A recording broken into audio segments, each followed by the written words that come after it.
Hello dear students, welcome back to my channel Wisdom Wells Official. Today we are going to discuss the summary of the poem Sweetest Love I Do Not Go. यानी Sweetest Love I Do Not Go poem की summary यानी इसका जो सारांश है उसको आज हम लोग डिस्कस करने वाले हैं। पोएम हम लोग ऑलरेडी डिस्कस कर चुके हैं और ये समरी आपके एग्ज़ाम में 5 मार्क्स के लिए पूछा जाता है ना। तो काफ़ी इम्पोर्टेंट है। तो चलिए हम लोग स्टार्ट करते हैं। Let's go. Sweetest Love I Do Not Go is a beautiful love poem written by John Donne. Sweetest Love I Do Not Go John Donne द्वारा लिखी गई एक सुंदर प्रेम कविता है.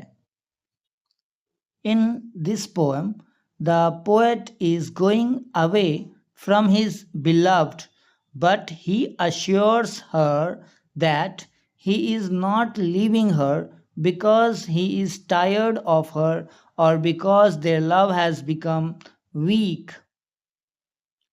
इस कविता में कवि अपनी प्रेयसी से दूर जा रहा है, लेकिन वह उसे विश्वास दिलाता है कि वह उससे ऊब जाने के कारण या उनके प्रेम के कमज़ोर हो जाने के कारण उसे नहीं छोड़ रहा. He says that he must go because of unavoidable circumstances. Unavoidable शब्द का अर्थ होता है जिसे हम टाल नहीं सकते या जिसे टाला ना जा सके, और circumstances का मतलब होता है परिस्थितियाँ. तो यहाँ कवि कहते हैं कि उसे ऐसी परिस्थितियों के कारण जाना आवश्यक है जिन्हें टाला नहीं जा सकता. The poet asks his beloved not to cry or fear his absence. कवि अपनी प्रेयसी से कहता है कि वह उसके दूर रहने पर ना तो रोए और ना ही डरे. He compares his departure to the setting sun, which returns after night, and to the movement of the earth, which continues without being noticed.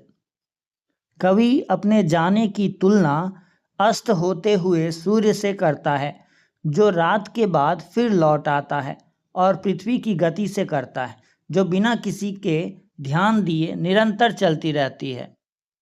He believes that true love is not destroyed by physical distance. कवि का विश्वास है कि सच्चा प्रेम शारीरिक दूरी के कारण नष्ट नहीं होता. Rather, separation makes love stronger and deeper. बल्कि विरह प्रेम यानी सेपरेशन लव को और अधिक मजबूत तथा गहरा बना देता है.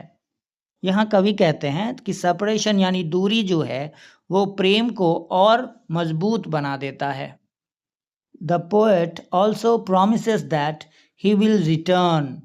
कवि यह भी वादा करता है कि वह वापस लौट आएगा. He says that his love is so strong that even death cannot separate them permanently. वह कहता है कि उनका प्रेम इतना मजबूत है कि मृत्यु भी उन्हें हमेशा के लिए अलग नहीं कर सकती. Thus, the poem expresses the poet's deep and sincere love for his beloved and shows that true love remains strong despite distance and separation.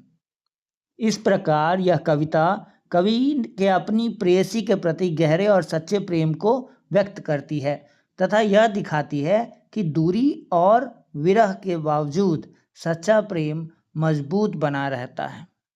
तो ये थी हमारी sweetest love I do not go poem की summary. आशा है आपको अच्छे से समझ में आया होगा. इसे आप एग्ज़ाम में अपने शब्दों में समझते हुए अगर आप लिखते हैं तो निश्चित रूप से आपको 5 मार्क्स मिल जाएंगे. तो आज के इस वीडियो में इतना ही. मिलते हैं फिर अगले वीडियो में और इंटरेस्टिंग टॉपिक के साथ. धन्यवाद.